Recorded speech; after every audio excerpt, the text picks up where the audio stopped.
আজকে আমলা বিদ্রোহ নিয়ে কথা বলবো, তো তার আগে একটু পিছন থেকে শুরু করতে হবে অফিসার্স ক্লাব থেকে। এই ক্লাবটা একটা সরকারি সম্পত্তি এবং রাষ্ট্রীয় অর্থে পরিচালিত সামাজিক প্রতিষ্ঠান। এটা বহু বছর ধরে একটা নির্দিষ্ট গোষ্ঠীর নিয়ন্ত্রণে ছিল, যারা ক্লাবটাকে আওয়ামী লীগের দলীয় আড্ডাখানায় পরিণত করছিল। বিগত 15 বছরে এই সমস্ত কর্মকর্তা শুধু ফ্যাসিবাদ প্রতিষ্ঠার মাধ্যমে নিজেদের অপকর্ম সীমাবদ্ধ রাখেনি, তারা ভয়াবহ দুর্নীতিতে আকণ্ঠ নিমজ্জিত হয়েছিল। ক্ষমতাসীন দলের সঙ্গে জোটবদ্ধ হইয়া তারা দুর্নীতি এবং লুটপাটের মাধ্যমে বিপুল সম্পদ করায়ত্ত করছে। আমলারা মন্ত্রণালয়ের চিফ অ্যাকাউন্টস অফিসার হওয়ার কারণে সকল বড় বড় দুর্নীতিতে তারা বাগাইছে সিংহভাগ অর্থ, এখনও তারা বাগায়। এর বাইরে এই ধরনের কর্মকর্তাদের অতি উৎসাহের বিষয় ছিল গুম, খুন, গুরুতর জখম, অসংখ্য মিথ্যা মামলা এবং বিরোধী মতাবলম্বীদের দমনমূলক অপকর্ম। মত প্রকাশের স্বাধীনতাকে হরণ করার ক্ষেত্রে তারা ফ্যাসিস্ট চেতনার প্রতীক হয়ে উঠছিল। এই লোকগুলা ক্ষমতাসীন গোষ্ঠীর সক্রিয় অংশ হিসেবে কাজ করছে এবং খুনি হাসিনার ফ্যাসিবাদী নীতির অগ্রগামী সৈনিক ছিল। দুঃখজনকভাবে 5ই আগস্টের ছাত্র জনতার রক্তক্ষয়ী বিপ্লবের পরও এই সমস্ত অপরাধীদের চিহ্নিত করে জবাবদিহিতার আওতায় আনা সম্ভব হয়নি এখনো। এইটা অন্তর্বর্তীকালীন সরকারের একটা বড় ব্যর্থতা এবং জাতির জন্য গভীর হতাশার কারণ হয়ে আছে। 5ই আগস্টের পর পদোন্নতি প্রাপ্তিরাই এখন Bangladesh administrative service association BASA এই বাসার নেতৃত্ব দিচ্ছেন। অন্যদিকে বিএনপি অনুসারী পদোন্নতি বঞ্চিত অবসরপ্রাপ্তরা অফিসার্স ক্লাবের নেতৃত্ব দখল করছেন। এই দুই প্রতিষ্ঠান এর সদস্যদের নির্বাচিত প্রতিনিধিরা চালাচ্ছেন জবরদখলকারীরা। সবগুলো আসনে জোর কইরা বসে পড়ছেন। ক্লাব নেতৃত্বের অনুগতরাই এই বাসার নেতৃত্বে সমাসীন হয়েছেন। প্রশাসন ক্যাডার অফিসারদের একটা বহুমুখী সমবায় সমিতি আছে। এই সমিতি আর অফিসার্স ক্লাব এখন পরিচালিত হচ্ছে অভিন্ন ব্যক্তিদের নেতৃত্বে। ধানমন্ডিতে অবসর নামে অবসরপ্রাপ্ত কর্মকর্তাদের একটা সংস্থা আছে, তার নেতৃত্ব এখন এই সমস্ত নেতাদের করতলগত। এই দুইটার নেতৃত্বে যারা আছেন তারাও নির্বাচিত না, দখল করছে। এই যে 4টা সংগঠনের কথা বললাম, এই 4টা সংগঠনের পাশাপাশি নাম সর্বস্ব আরও 2টা সংগঠন অফিসার্স ক্লাব থেকে ভুইফোড়নে তারা পরিচালনা করতেছে। বক্তৃতা বিবৃতির মাধ্যমে প্রশাসনকে নিয়মিত ভয়, ভীতি, হুমকি দামকি এইটা প্রদর্শনের জন্য ব্যবহৃত এই প্যাড সর্বস্ব সংগঠন 2টার নাম হইল বৈষম্য বিরোধী কর্মচারী ঐক্য ফোরাম এবং জুলাই আগস্ট গণবিপ্লব কমান্ড কাউন্সিল। ওরে বাবা, ডরাইছি। হ্যাঁ, বাস্তবে এই জাতীয় সংগঠনের কোনো অস্তিত্বই নাই। এর চেয়ে বড় জঘন্যতম প্রতারণা এবং জালিয়াতির ঘটনা আর কি হইতে পারে? অথচ প্রতিনিয়ত এই কাজটা করে যাচ্ছে অফিসার ক্লাব দখলকারী এই গং। আর এমনটাই হচ্ছে আজ বাংলাদেশের প্রশাসন ক্যাডারের সর্বোচ্চ পদে পৌঁছানো কিছু অফিসারের প্রকৃত মান এবং আসল চেহারা। 5ই আগস্ট ফ্যাসিবাদী শাসনের অবসানের পর ক্লাবের পরিবেশ উন্নত হবে এবং হারানো ঐতিহ্য ফিরে আসবে বলে আশা করা হয়েছিল, কিন্তু দুর্ভাগ্যজনকভাবে এক গোষ্ঠী থেকে আর এক গোষ্ঠীর দখলে ক্লাবের নেতৃত্ব হস্তান্তরিত হইয়া সেখানে দুর্নীতির নতুন অধ্যায়ের সূচনা হয়েছে। বর্তমানে ABM আব্দুল সাত্তারের নেতৃত্বে ক্লাবটা অনিয়ম এবং বেআইনি কর্মকাণ্ডের কেন্দ্রে পরিণত হয়েছে। জনাব সাত্তার 82 ব্যাচের প্রশাসনিক কর্মকর্তা, যিনি বিএনপি চেয়ারপারসন বেগম খালেদা জিয়ার একান্ত সচিব ছিলেন। সরকারি দায়িত্ব পালনকালে দুর্নীতির অভিযোগের কারণে বিতর্কিত ব্যক্তি। তিনি অফিসার্স ক্লাবের সাধারণ সম্পাদকের পদ দখল করছেন এবং সহযোগী হিসাবে দুর্বিনীত আরেক আমলা আব্দুল খালেককে কোষাধ্যক্ষ বানাইছেন, যা নিয়ে ব্যাপক প্রশ্ন উঠছে। বিশেষ করে ক্লাবের জন্য 400 কোটি টাকার নির্মীয়মান নতুন ভবন প্রকল্পকে কেন্দ্র করিয়া তাদের তৎপরতা ব্যাপক সন্দেহের সৃষ্টি করছে। অফিসার্স ক্লাবের গঠনতন্ত্র অনুযায়ী এর সাধারণ সম্পাদক ক্লাবের প্রধান নির্বাহী এবং সভাপতি হন মন্ত্রিপরিষদ সচিব। কিন্তু বর্তমানে ক্লাব দখল করে গঠনতন্ত্রের লঙ্ঘনের মাধ্যমে 2 বছর মেয়াদে একটা অস্থায়ী কমিটি গঠন করা হয়েছে। এহেন পরিস্থিতিতে সাত্তার খালেক গংদের সাথে মন্ত্রিপরিষদ সচিব শেখ আব্দুর রশিদ এবং প্রধান উপদেষ্টার মুখ্য সচিব সিরাজউদ্দিন সাথীর মতো খ্যাতিমান, সজ্জন এবং শ্রদ্ধাভাজন অফিসাররা কিভাবে সংযুক্ত থাকেন এটা আমাদের বোধগম্য না। বিশেষ করে সাথী ভাইয়ের সংযুক্তি, এটা আমাকে বিস্মিত করছে, বিহ্বল করছে। আমাদের বিস্ময় এবং বেদনার কোনো অবসান ঘটতেছে না। রাষ্ট্র এবং সরকারের শীর্ষ পর্যায় থেকে রাজধানীর শহর, নগর, বন্দরের অলিগলি, গ্রামগঞ্জের হাট বাজার সহ সর্বনিম্ন তলা পর্যন্ত প্রায় সবকিছু দখল নিয়ে ফেলছে একটা দল। হ্যাঁ, কারা আর নাম কইলাম না, আমি তিক্ততা বাড়াইতে চাই না। দলবাজ এবং দখলদার হিসেবে তাদের চিহ্নিত লোকদের নাম সর্বত্রই ছড়ায় পড়ছে, আপনারা চেনেন। আর প্রশ্ন হচ্ছে, দলটা কি গণ অভিযোগের এবং অভিশাপের কাঠগড়া থেকে নিজেকে মুক্ত করতে সচেষ্ট হবে, না নির্বাচনী দিল্লির লাড্ডু খেয়া আত্মাহুতি দেবে? এইখানে অন্তর্বর্তী সরকারের চ্যালেঞ্জ কি? সাবেক অর্থ সচিব জাকির আহমেদ খানের নেতৃত্বে একটা কমিটি গঠন করা হয়েছে, যা 2009 থেকে 2024 সালের 5 আগস্ট পর্যন্ত সরকারি কর্মকর্তাদের পদোন্নতি বঞ্চনার কারণ, সংখ্যা এবং পদ্ধতি পর্যালোচনা করবে।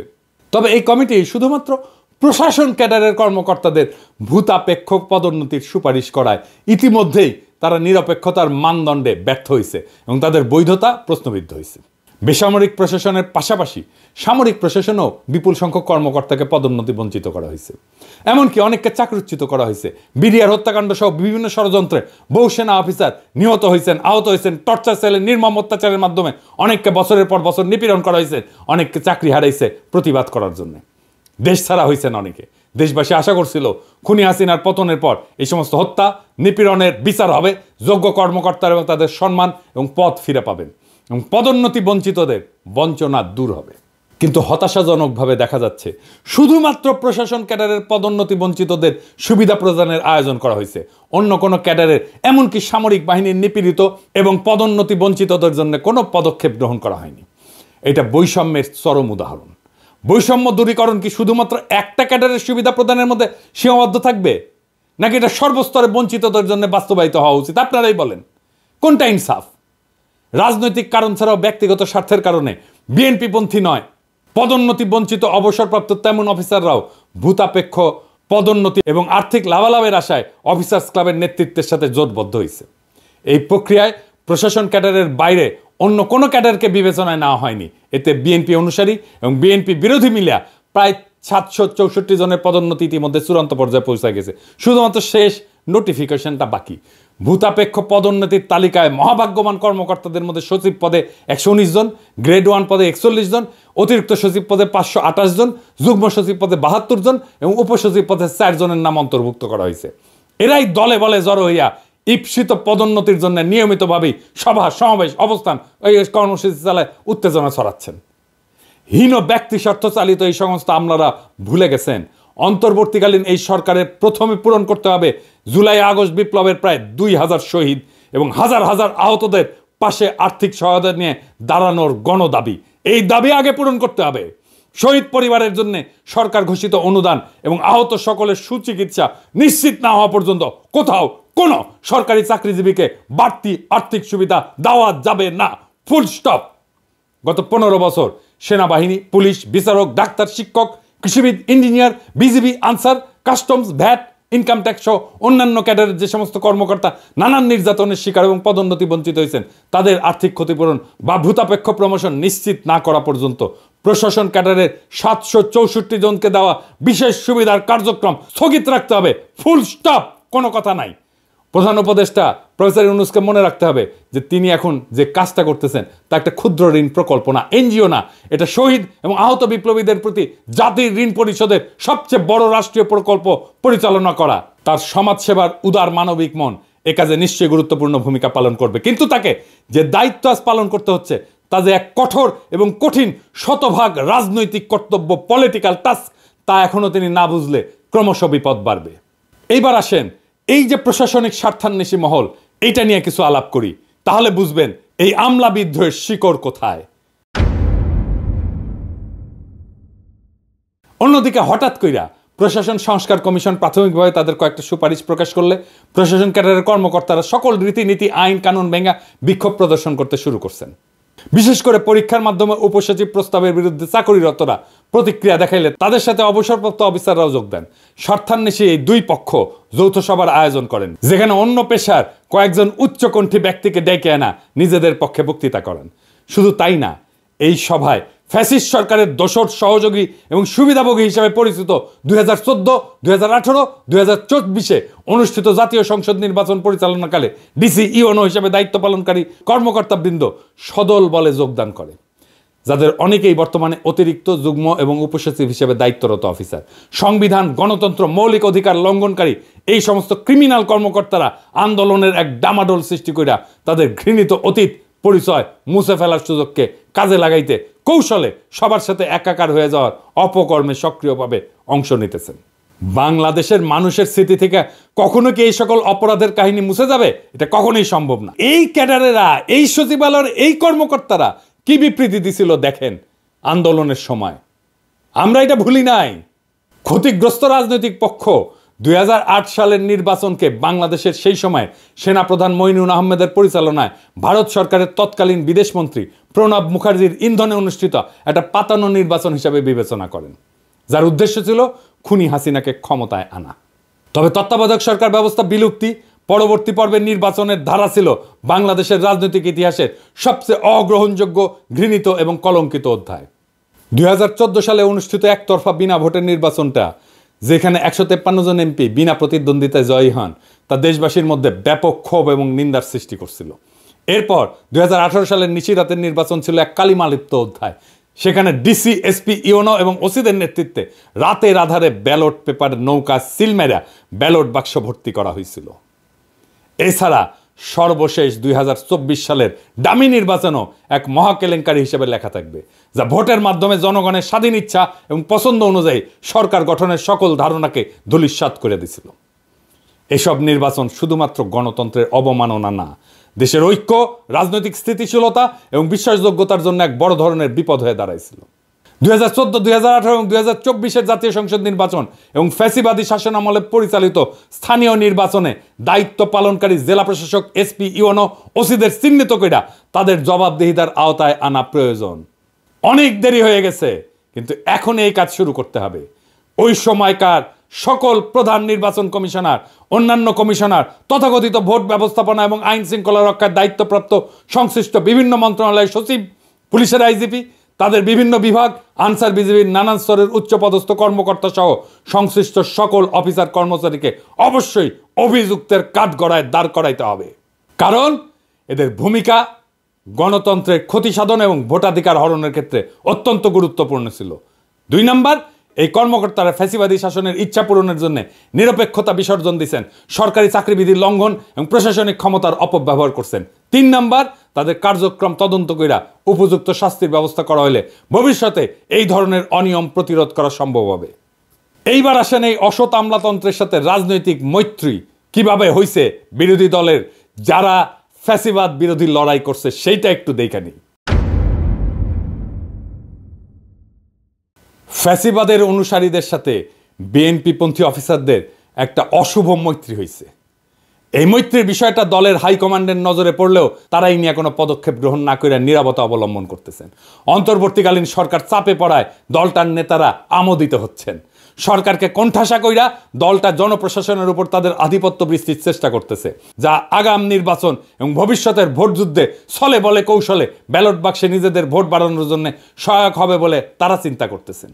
ইতিমধ্যে উপজেলা পর্যায় থেকে সচিবালয় পর্যন্ত বিভিন্ন বিভাগ, দপ্তর, পরিদপ্তর, বদলি, পদোন্নতি, টেন্ডার অনুমোদন, আটকে থাকা বিলের অর্থসার এবং বালু পাথর উত্তোলন সহ নানা বিষয়ের তদবির নিয়ে রাজধানীর অফিসার্স ক্লাবে এক সরব তদবিরের হাট বসছে, যেখানে দালালদের অবাধ আনাগোনা লক্ষ্য করা যাচ্ছে। এই বিশৃঙ্খল পরিস্থিতির সুযোগ নিয়ে বিএনপি নেতারাও তাদের ব্যক্তিগত তদবির নির্বিঘ্নে বাস্তবায়ন করায় নিচ্ছে। অসৎ দুর্নীতিবাজ আমলাদের এই অপরাধী চক্র অফিসার্স ক্লাব, অবসর সংস্থা এবং সমবায় সমিতির মতো প্রতিষ্ঠানগুলোতে একছত্র দখল করে ফেলছে। এই সমস্ত প্রতিষ্ঠানে বিপুল অঙ্কের আর্থিক লেনদেন এবং কার্যক্রম আছে, যা তাদের আরও প্রভাবশালী হওয়ার সুযোগ তৈরি করছে।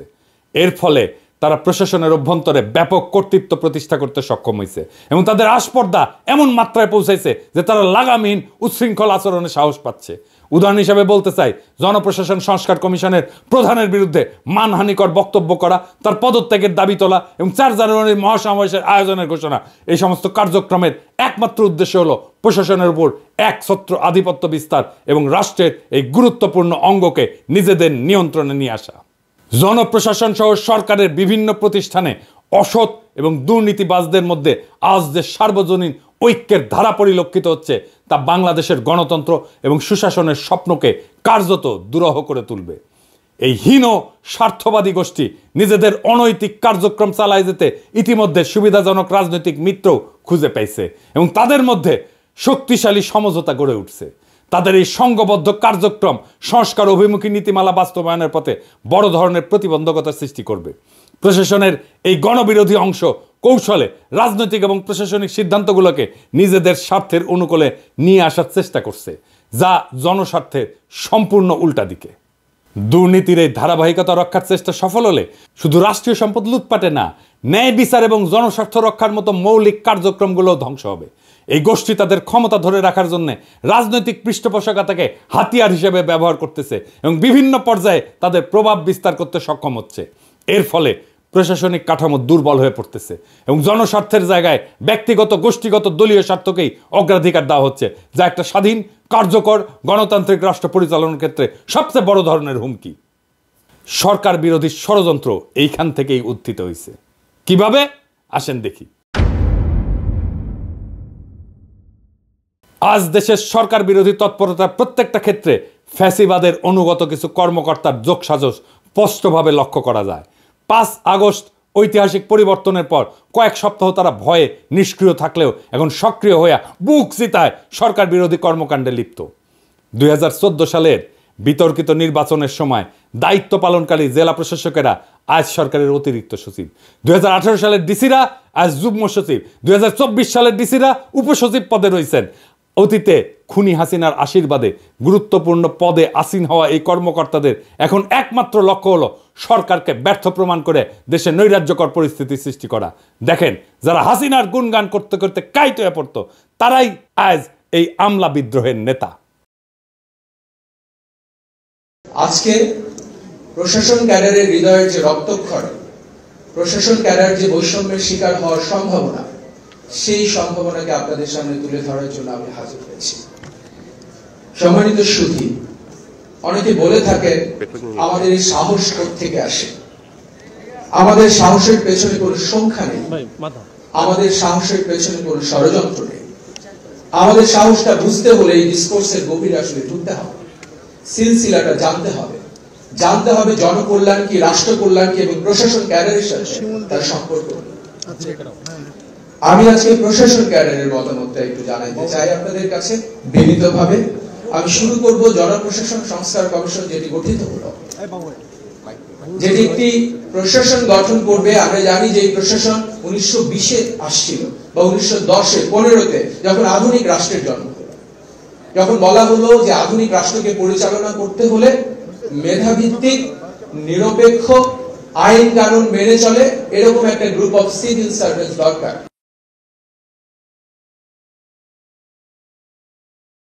আমার স্বপ্ন ছুঁয়ে দিতে এই ফেলোশিপ এবং আপনি এক চিরস্থায়ী অনুপ্রেরণা হয়ে থাকবেন। মাননীয় প্রধানমন্ত্রী, এক এক দেশের উন্নয়নের এক এক মডেল।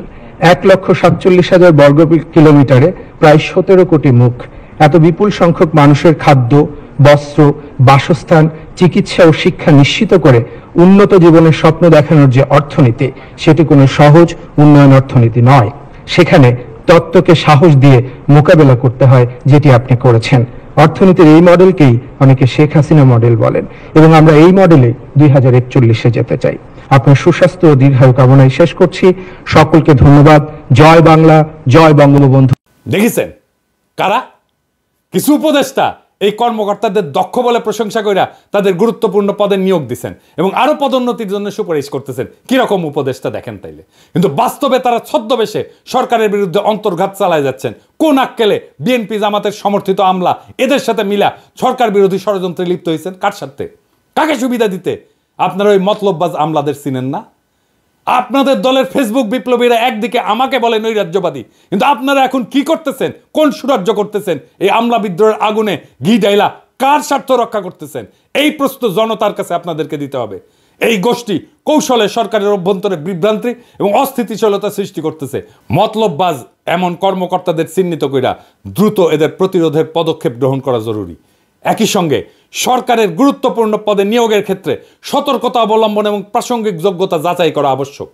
সরকার যদি এখনই এই কর্মকর্তাদের চিহ্নিত করে তাদের কার্যক্রমের জন্য জবাবদিহিতার আওতায় না আনে, তবে এর ফলাফল হবে অত্যন্ত মারাত্মক। এদের অপতৎপরতা শুধু সরকারের স্থিতিশীলতাকে হুমকির মুখে ফেলবে না, বরং দেশের গণতন্ত্রায়ন এবং সার্বিক উন্নয়নকে ব্যাহত করবে। এই কথা ভুলে গেলে চলবে না যে খুনি হাসিনার শাসনামলে সচিব এবং অতিরিক্ত সচিব পদে যারা পদোন্নতি পাইছিলেন, তাদের একজনকেও এই চাকরিতে রাখা যাবে না। এইটা ছাড়া আমলাদের আপনি ঠান্ডা করতে পারবেন না। এদের জিহ্বা এত বড় হয়েছে যে এদের আকাঙ্ক্ষা, লোভ এমন আকাশ ছুঁইছে, হাসিনার শাসনের লাগাম ছাড়া দুর্নীতির লাইসেন্স না পাওয়া পর্যন্ত এরা থামবে না। এদের পিছে দুদক লাগায় দেন, ঠান্ডা হয়ে যাবে।